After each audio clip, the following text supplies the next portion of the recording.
काम तो काफी करना पड़ेगा है।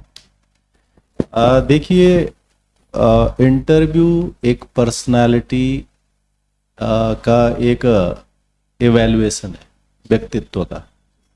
और हम ये भी कह सकते हैं कि एक कैंडिडेट एक एडमिनिस्ट्रेटिव पोस्ट के लिए सुटेबल क्यों हो।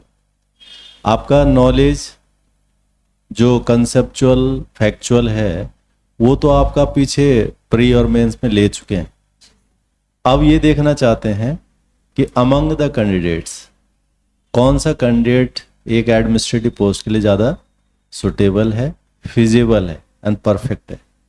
और वो पता कैसे लगेगा, जब उसके कई सारे डायमेंशंस जो हमारी पर्सनालिटी के डायमेंशंस होते हैं वो दिखेंगे। उसके ऑब्जर्वेशन करने का तरीका, उसका इवेल्युएशन करने का तरीका, वो एक प्रॉब्लम के सॉल्व करने में कितनी चीज़ों को ध्यान देता है, ये तो चेक किया जाएगा। और वो हम कैसे समझ पाएंगे, क्वेश्चन पूछ के।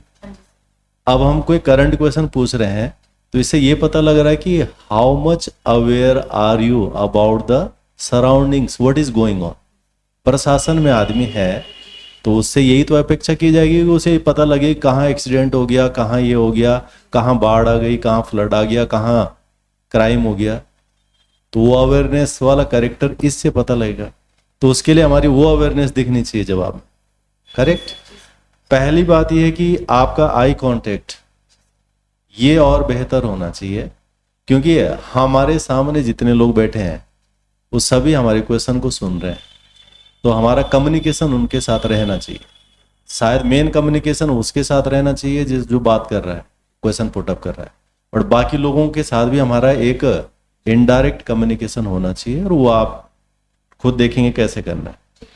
दूसरा, आपका जो हेड यानी गर्दन का मूवमेंट है, सिर का मूवमेंट है, उसे बैलेंस कीजिए। आप हर बार ऊपर देख रहे हैं, ऊपर वाला तो नहीं आ रहा है उस टाइम पे, फिर भी आप देख ही रहे हैं, तो वो नहीं जाना चाहिए। करेक्ट।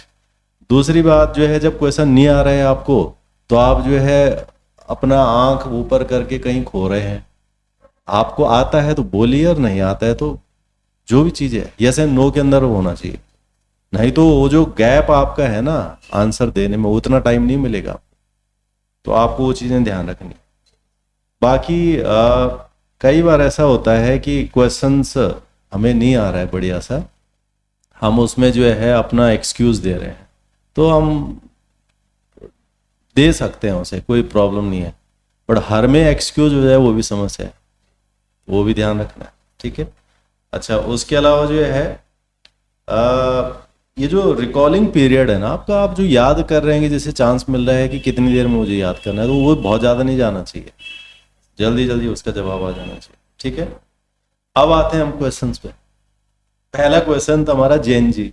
बताओ, इतना पॉपुलर क्वेश्चन है, पूरी दुनिया में चर्चा हो रही है, और हम उसके बारे में, नेपाल में जो पूरी गवर्नमेंट पलट गई, वो किसने पलटी, कौन थे वो? जैन जी तो थे। अभी जैन जी क्या है, कौन होते हैं जैन जी, किसके लिए बोला गया जैन जी, कुछ पता है इसके बारे में है?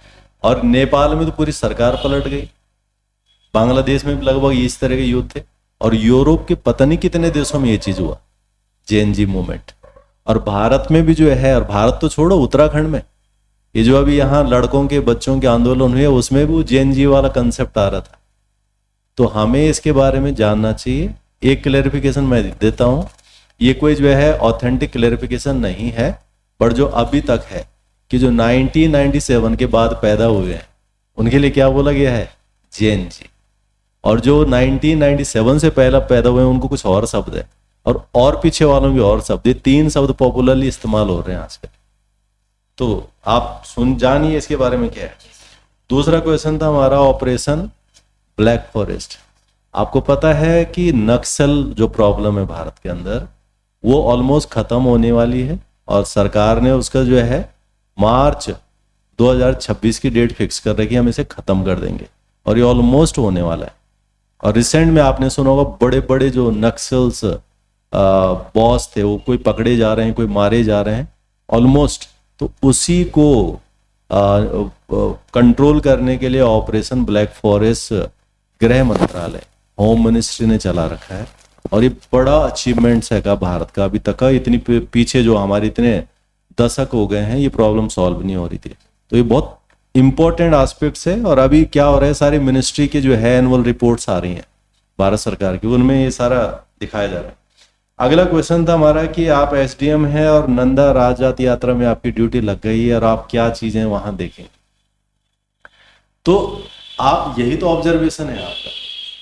आपकी अगर ड्यूटी लगी है तो आपको अपने, एक तो एडमिनिस्ट्रेटिव काम है आपके, पर आपका वहां पर रोल क्या है कि जो चीजें उस धार्मिक यात्रा के लिए जो है प्रशासन की तरफ से होनी चाहिए, एक तो जो है वो धार्मिक लोग ही करेंगे, जो वहां के पुजारी पंडित होंगे, और आपका काम है वहां पर एडमिनिस्ट्रेटिव सपोर्ट देना, यानी किसी तरह का जो है इंसिडेंट ना हो जाए, कैजुअलिटी ना हो जाए, मेडिकल प्रॉब्लम ना हो जाए, रहने का वगैरह वगैरह। वो तो आपने वो ऑब्जर्व करके दिखाने कि ये मेरे एडमिनिस्ट्रेटिव रोल रहेंगे और मैं इनको करूंगा। बाकी वो धार्मिक काम है वो तो खुद ही करेंगे, उसमें आपका रोल ही नहीं है। तो वो चीजें दिखनी चाहिए कि आप ऑब्जर्व कैसे कर रहे हैं। अगला था जो है हमारा जो क्वेश्चन था, ये था एनईपी 2020। तो जो एनईपी 2020 था उसमें भी रिकमेंडेशन थी कि हायर एजुकेशन को एक तरह से रीस्ट्रक्चरिंग की जरूरत है, और उस रीस्ट्रक्चरिंग के लिए ही परसों एक बिल आया लोकसभा में। वो क्या है, विकसित भारत शिक्षा अधिष्ठान बिल 2025, और ये ज्वाइंट पार्लियामेंट्री कमेटी को हैंडओवर कर दिया गया है। विकसित भारत शिक्षा अधिष्ठान बिल, ये यूजीसी की जगह पे आएगा। तो यूजीसी हो गया, AICTE हो गया, NCTE हो गया, जो 3 हायर एजुकेशनल इंस्टीट्यूशन है अभी हमारी, वो तीनों खत्म हो जाएंगी, उनकी जगह पर आ जाएगा विकसित भारत शिक्षा अधिष्ठान। और अब ये करेगा सारा हैंडल, इसके लिए काउंसिल्स भी बन रहे हैं। तो ये रिसेंट परसों अभी हुआ है विंटर सेशन जो पार्लियामेंट का चलता है, तो इसीलिए क्वेश्चन था कि आप कितना है। उससे ज्यादा महत्वपूर्ण क्वेश्चन था एयर क्वालिटी इंडेक्स वाला। अब पूरा देहरादून में भी जो है हाल बुरा है, बाकी दिल्ली तो है ही बुरा हाल। तो बड़ा चर्चा है इस विषय पर, एयर क्वालिटी इंडेक्स। तो एयर क्वालिटी इंडेक्स क्या होता है, इसमें जो है presence of particulate matters, PM matter बोलते हैं, इनके कणों की संख्या से ये स्टेज 1, 2, 3, 4 निर्धारित होती है। तो जो हमारी स्टेज 1 है उसमें 200 से ऊपर और 300 के बीच वो स्टेज 1, फिर 301 से लेके 400, फिर जो है इस तरह से है। तो जो हमारी स्टेज 3rd एंड 4th है, इस स्टेज 3rd एंड 4th में 401 से लेकर के 450, और 450 से ऊपर चला गया तो स्टेज 4 आ जाती है। इसका मतलब एयर क्वालिटी बहुत खराब हो चुकी है। तो अभी जो है इसमें यह डिसीजन हुआ है कि स्कूल भी बंद होंगे अब स्टेज 3rd एंड 4th के। और चूंकि आप प्राइमरी स्कूल के टीचर रह चुके हैं, तो एक प्राइमरी टीचर को बहुत पता होता है इन बातों का कि जो है हमारे बच्चों की हेल्थ और इस तरह से क्या कंसर्न है, तो वो भी आपको ध्यान रखना। सीमांत जिले के लिए आपका जवाब थोड़ा ठीक था, पर उसको थोड़ा और वर्कआउट करने की जरूरत है। हमने पूछा था लेखक गांव। लेखक गांव देहरादून में जॉली ग्रांट के पास में, और इतना पॉपुलर है कि वहां पर जो है तीनों सेनाओं का मुखिया, हेड बॉस होता है CDS, वो आए थे अभी।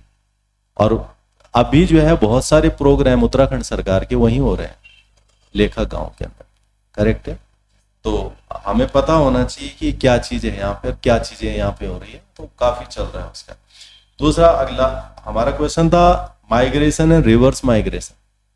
अब माइग्रेशन तो क्या हो रहा है कि वो आपने ठीक कहा कि जो है ऐसी जगहों से, ऐसे जिलों से लोग शिक्षा के लिए, रोजगार के लिए, स्वास्थ्य के लिए शहरी तरफ आ रहे हैं, और सरकार रिवर्स माइग्रेशन कर रही है।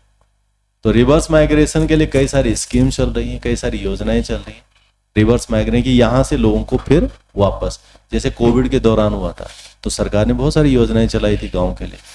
उसके अलावा हमारा इसी के साथ एक क्वेश्चन था कि क्या रिवर्स माइग्रेशन के लिए सरकार ने एक खास तरह का फेस्टिवल्स, उसमें जो है हॉलीडे अनाउंस किया,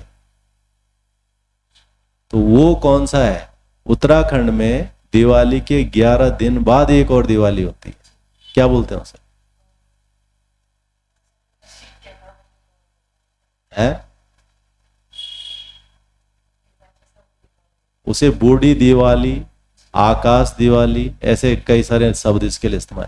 उस दिन को सरकार ने यहाँ पर स्पेशली छुट्टी अनाउंस की, और छुट्टी का पर्पज है कि लोगों को कहा जा रहा है कि आप अपने गांव जाइए और एक दिन जो है सेलिब्रेट करें वहां पर, ताकि वापस जाने की एक शुरुआत जो है, that is the reverse migration, correct. तो वो तो आपको पकड़ना है।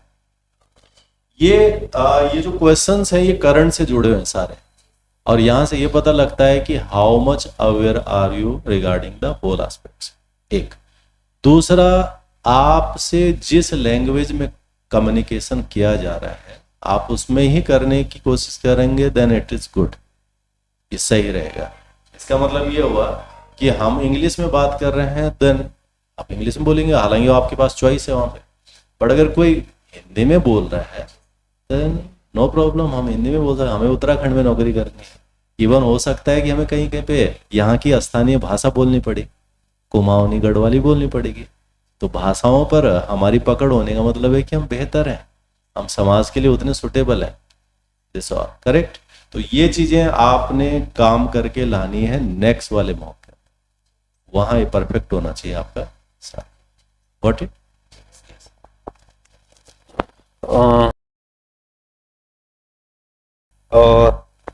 देखिए, आपका बॉडी लैंग्वेज थोड़ा सा और बेहतर कीजिए, है ना। आई कांटेक्ट सही करने की कोशिश कीजिए।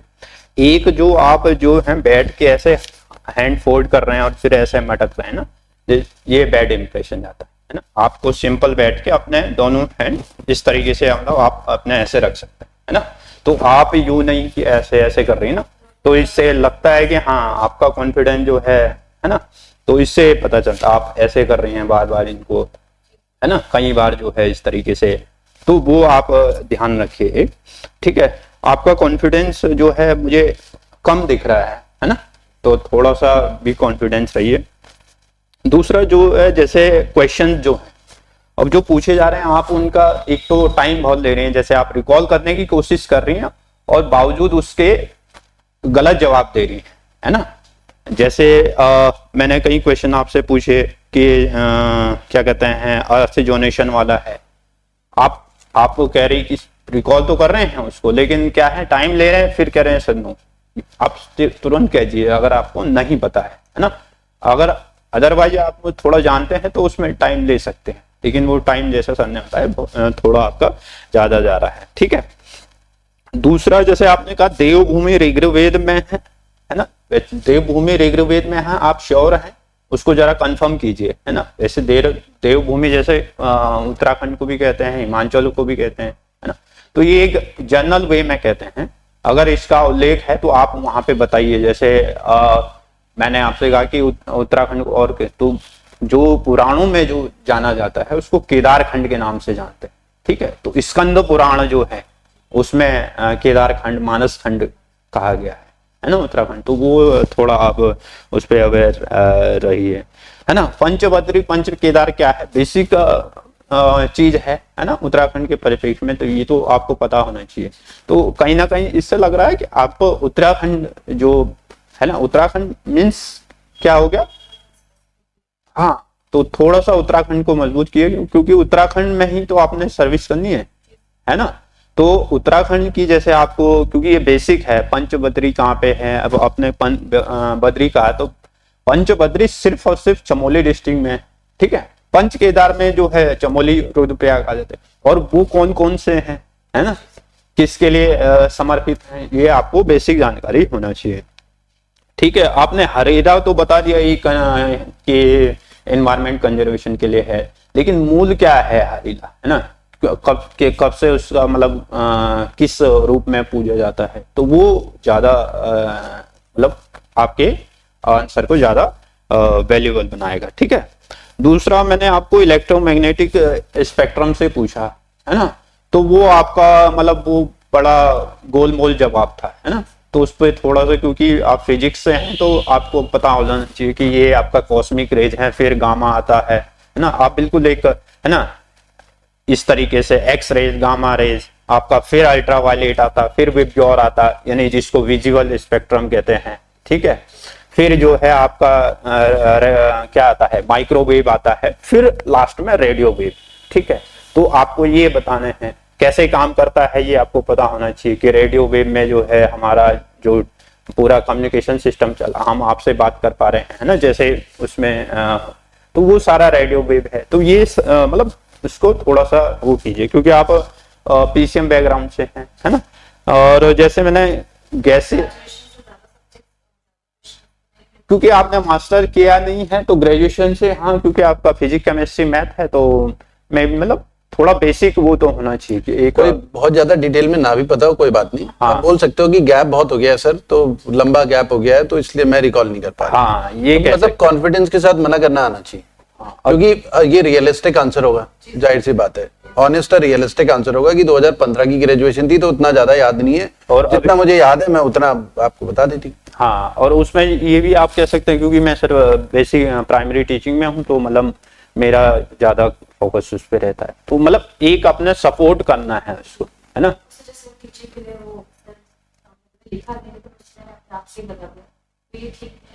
हाँ हाँ बताओ, टीचिंग का हाँ, कोई बात कोई नहीं, नहीं, वो बता टीचिंग सकते करना हैं। नोबल प्रोफेशन है। हाँ, वो बता सकते हैं, लेकिन जैसे उसमें मतलब वही है ना, जैसे गैसेस स्टेटस के बारे में मैंने पूछा वो कि ये शो करता है आप इंडिपेंडेंट वुमेन रही हैं, फाइनेंशियल इंडिपेंडेंट वुमेन, और कुछ ना कुछ करती रहती हैं, एम्बिशियस हैं, वो अच्छा एक वो जैसे आपने उसमें जब मैंने आपसे पूछा था कि आप इसको कैसे कोऑर्डिनेट करेंगे, है ना, फैमिली विद जो है प्रशासन में आके, तो ये जो आपका उसके लिए सपोर्ट करने के लिए था कि हाँ सर मैंने अभी ऐसे किया है, अभी फैमिली जो है मेरी, तो वो एक अच्छा ऐसा लगा मुझे कि वो उसको सपोर्ट कर रहा है, क्योंकि आप उसे प्रेजेंट में कर रही है उसको, है ना। तो ये चीज आप दूसरा थोड़ा करंट अफेयर में अपनी अवेयरनेस बढ़ाइए, है ना। जैसे सर ने कई करंट अफेयर के क्वेश्चंस आपसे पूछे, जैसे अर्थक्वेक जोनेशन अभी रिसेंटली जो है गवर्नमेंट ने उसको इंट्रोड्यूस किया, है ना, तो वो ध्यान रखिए, क्योंकि है ना, मतलब आपसे इस तरीके के क्वेश्चन में भी ज्यादा पूछे जाए, है ना, वो चीज हो गया। और इसके अलावा जैसे न्यू एजुकेशन पॉलिसी है, आपने उसका जिक्र किया, तो आपको उसको पता होना चाहिए, क्योंकि आपने कहा है तो जाहिर सी बात है उसके बाद पैनल जो है आपसे पूछता ही, तो आप कौन सी कमेटी थी, है ना, कि कस्तूरी रंजन जो है ना कमेटी थी, उसके सुझाव थे, क्या क्या पूछ सकता है, क्या क्या। कस्तूरी रंगन की अभी डेथ भी हुई है कुछ महीने पहले। हाँ, और उनकी डेथ भी हुई है ना, तो वो पूछ सकता है उससे कि क्या सुझाव थे, क्या क्या उसमें बदलाव पे, इससे पहले कौन सी एजुकेशन पॉलिसी थी, कौन सी थी, हाँ, तो वो कौन सा था, ये कौन सा है ना, इस तरीके से थोड़ा सा आप उसमें, जैसे वाइब्रेंट विलेज प्रोग्राम आपने खुद उसका जिक्र किया, अब उसमें मैंने आपसे पूछा कि वीबीपी 2 और फर्स्ट के बीच क्या डिफरेंस है ना। वाइब्रेंट विलेज प्रोग्राम फर्स्ट वाला जो था वो उत्तराखंड और नॉर्थ ईस्ट के जो स्टेट हैं उनके लिए लाया गया था, जो बॉर्डर विलेज है उनके, है ना, उनको उनके इंफ्रास्ट्रक्चर को बेहतर करने के लिए। अभी जो वाइब्रेंट विलेज 2 प्रोग्राम आया है, उसको जो है जो अदर स्टेट है ना, इंक्लूडिंग अदर स्टेट, जैसे आपका गुजरात है ना, जो ये कोस्टल रीजन, तो ये सारे रीजन जो है उसमें वाइब्रेंट विलेज 2 में अंतर है ना।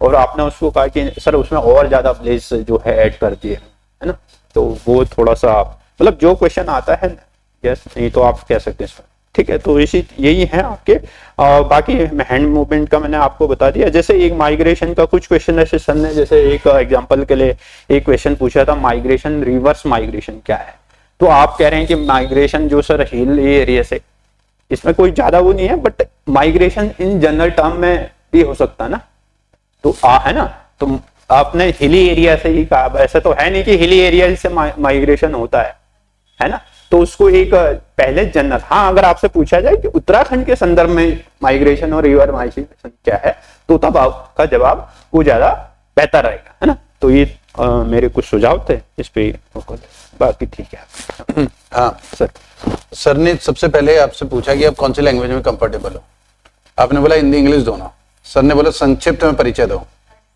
ठीक है, और फिर आपने इंग्लिश में आंसर शुरू कर दिया। हाँ, तो अगर आप बहुत लैंग्वेज में बोल रही हो कंफर्टेबल, तो सर ने हिंदी में पूछा तो हिंदी में जवाब देना चाहिए, ठीक है। तो ये ध्यान रखना है, नॉर्मली क्वेश्चंस अगर इंग्लिश में पूछे जाए इंग्लिश में जवाब दो, हिंदी में पूछे जाए हिंदी में जवाब दो, और अगर आप दूसरी लैंग्वेज में कंफर्टेबल हो तो बोल दो कि सर मैं इंग्लिश में जवाब दे दूं, पूछ लो, कोई दिक्कत नहीं है। थोड़ा सा पैनिक में आप लग रही थी, फ्लो की कमी दिख रही थी, ठीक है, नेचुरल तरीके से आंसर दो। कोई इंटरव्यू को ना माइंडसेट ही होता है सब कुछ। क्योंकि आपने बोथ लैंग्वेज बोल दिया तो जायज सी बात है, हिंदी में भी पूछा जाएगा, इंग्लिश में भी। या तो आप कह दीजिए, है ना, या फिर आप कह सकते सर मैं मतलब दोनों लैंग्वेज में हूँ। तो अब जैसे मैं भी देख पा रहा था कि आप फ्लो नहीं आ पा रहा था आपका उसका, ये तो आप सारा ना खेल माइंडसेट का होता है। हाँ। तो आप ना इस हिसाब से इंटरव्यू में जाओ, होगा तो होगा, नहीं होगा तो नहीं होगा। बहुत मछलियां तालाब में, मैं कोई ना कोई एग्जाम निकाल ही लूंगी, इस सोच के साथ जाओ। पैनिक में जाओगी ना, मेरा तो होना ही चाहिए, अच्छा होना चाहिए, पता नहीं मुझे तो नॉलेज कम है, कॉन्फिडेंस कम लेके जाओगे ना तो वो आंसर में रिफ्लेक्ट हो जाता है। कॉन्फिडेंस हाई रखो, चाहे कुछ ना आता हो, कॉन्फिडेंस अच्छा रखना पड़ता है। और जो नहीं आता मना कर दो। जरूरी नहीं कि जो सारे आंसर देते हैं उनको अच्छे नंबर मिलते हैं। जो कम के आंसर देते हैं, ठीक से देते हैं, कॉन्फिडेंस के साथ देते हैं, नेचुरल फ्लो में देते हैं, उनको अच्छे नंबर मिलते हैं। तो मना कर दो जो नहीं आता प्यार से कि सर मुझे याद नहीं है।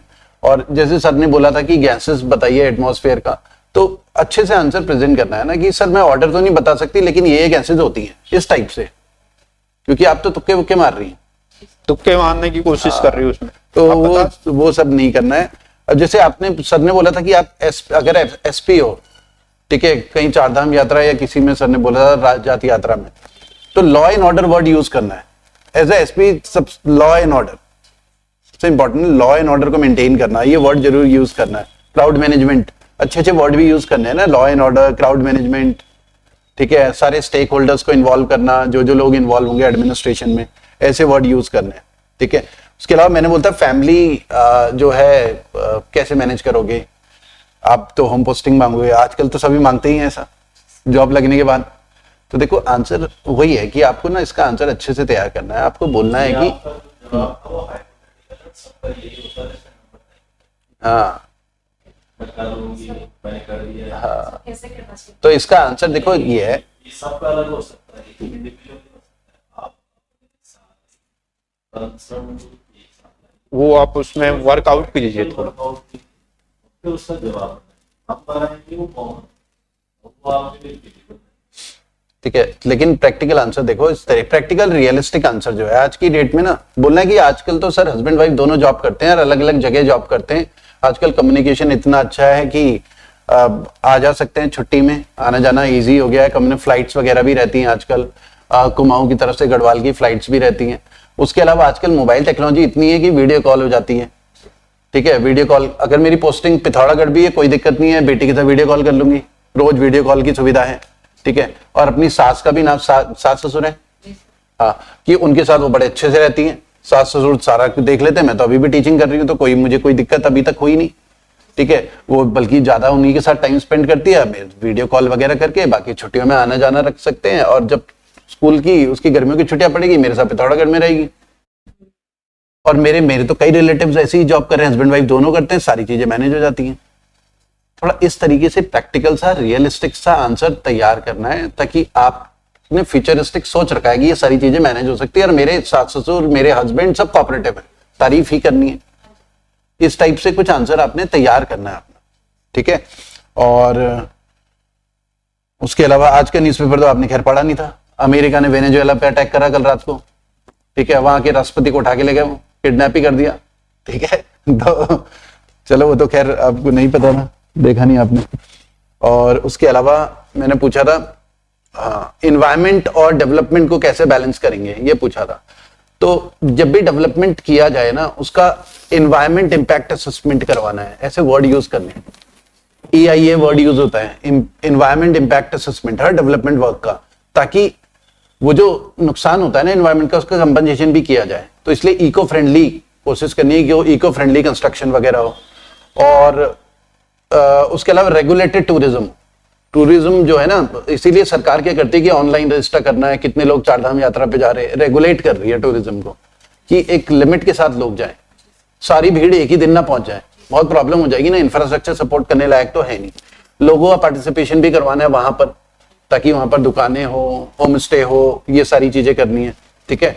उसके अलावा मैंने बोलता करप्शन को कैसे हैंडल करना है, तो करप्शन को हैंडल करने का तरीका ट्रांसपेरेंसी के थ्रू, टेक्नोलॉजी को यूज करके, इन्फोर्समेंट ऑफ रूल्स वगैरह, ठीक है ये। और सिटीजन्स पार्टिसिपेशन बढ़ाना है, लोगों से जो दरबार लगाना है, लोगों की प्रॉब्लम्स हैं वो जाननी है, ठीक है, उससे क्या है कि एम्पैथी वगैरह डेवलप होती है लोगों में। जब लोगों के साथ दरबार लगता है ना, लोगों की प्रॉब्लम हम जानते हैं ना, एम्पैथी डेवलप होती है, हम उनकी प्रॉब्लम समझते हैं, तो उससे भी करप्शन दूर होता है। ठीक है, मतलब कई चीजें हैं, आप इसमें थोड़ा सा देखना। यूथ को कैसे रिटेन किया जाए, वहां पर एम्प्लॉयमेंट, नौकरियां वगैरह, ठीक है, रोजगार के साधन बढ़ाने के तरीके, चाहे स्मॉल स्केल इंडस्ट्री हो, माइक्रो इंडस्ट्री हो, कुछ ना कुछ वो स्टार्ट करने की कोशिश करनी है।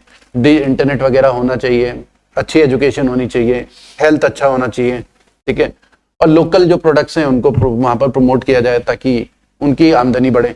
ठीक है, उसके अलावा फेलियर को कैसे आप हैंडल करेंगी, तो वो फेलियर को हम फीडबैक की तरह लेंगे, उसका एनालाइज करेंगे, क्या क्या प्रॉब्लम हुई, क्या गलतियां हुई, सीनियर से डिस्कस करेंगे और इंश्योर करेंगे आगे गलती ना हो। ठीक है, ये और मतलब ओवरऑल आपका आंसर ना थोड़े प्रैक्टिकल रियलिस्टिक होने चाहिए, काम और बैलेंस्ड होने चाहिए। ये काम और बैलेंस्ड है ना, वो उसकी बड़ी कमी थी। ठीक है, तो मतलब शांति के साथ आप बैलेंस्ड तरीके से आंसर देना है, नेचुरल तरीके से। कोई गोली थोड़ी मार रहा है, क्या होगा, नेचुरल रहने की कोशिश करो, क्या होगा, इंटरव्यू में ज्यादा फेल हो जाओगे। सबको स्टेट ऑफ माइंड रहता है। ठीक है, और क्या पूछा था मैंने, हाँ मतलब ध्यान रखना है, PRS एक फॉर्मूला ध्यान रखो, प्रॉब्लम, रीजन और सोल्यूशन। ठीक है, मतलब जैसे माइग्रेशन है तो उसकी प्रॉब्लम को स्टडी करना है, रीजंस क्या है उसको स्टडी करना है, और सोल्यूशन क्या है। इस तरीके से चीजों को ना उत्तराखंड के कंटेक्स्ट में करने की कोशिश करो, PRS, प्रॉब्लम, रीजन, सोल्यूशन, इन तीनों में, ताकि आंसर आप उस हिसाब से दे पाए। ठीक है, बस बाकी और था कुछ? हाँ, वो तो बहुत ही गलत बोला आपने कि मैं ना नहीं बोल पाती। ये ऐसे लोगों को तो सेलेक्ट ही नहीं किया जाता। ठीक है, एक स्ट्रॉन्ग पर्सनालिटी वो होती है जिसे नो बोलना आता है।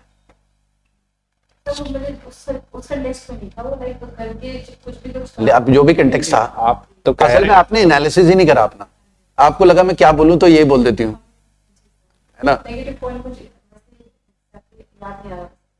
तो वही है, आपने अपने ऊपर ऐसे लिखना है 200-300 वर्ड का, अपनी स्ट्रेंथ, वीकनेस, वो सब पूरा एक रियलिस्टिक एनालिसिस करना है, प्रैक्टिकल एनालिसिस। जो अपने अंदर की वीकनेस होती है ना, वो वीकनेस ऐसी नहीं होनी चाहिए जो डिपार्टमेंट के लिए नेगेटिव हो, जिससे तुम्हारी पर्सनैलिटी नेगेटिव चला जाए। लोग वीकनेस ये भी बोलते हैं कि जैसे ओवर थिंकिंग, कि हम थोड़ा ज्यादा सोच लेते हैं किसी भी चीज को लेकर, या कोई काम रिस्पॉन्सिबिलिटी मिलती है तो कई बार उस काम में खो जाते हैं कि खाना खाना भूल जाते हैं, घर वाले बोलते हैं ना लंच करा ना डिनर करा, इस पर ध्यान ही नहीं दे रही, तो अपनी हेल्थ पे भी ध्यान देना है, तो ये भी वीकनेस बोलते हैं लोग। मतलब वो डिपार्टमेंट के कंटेक्स्ट में वीकनेस नहीं होनी चाहिए कि आपकी इंटीग्रिटी पे ही सवाल उठ जाए। जैसे आपका एक जवाब था बच्चे को लेकर कि हाँ वो मेरे कांटेक्ट में नहीं रहता, तो वो भी कहीं ना कहीं वो नेगेटिव हो जा रहा है कि मतलब बच्चा, क्योंकि आपका तो बच्चा है।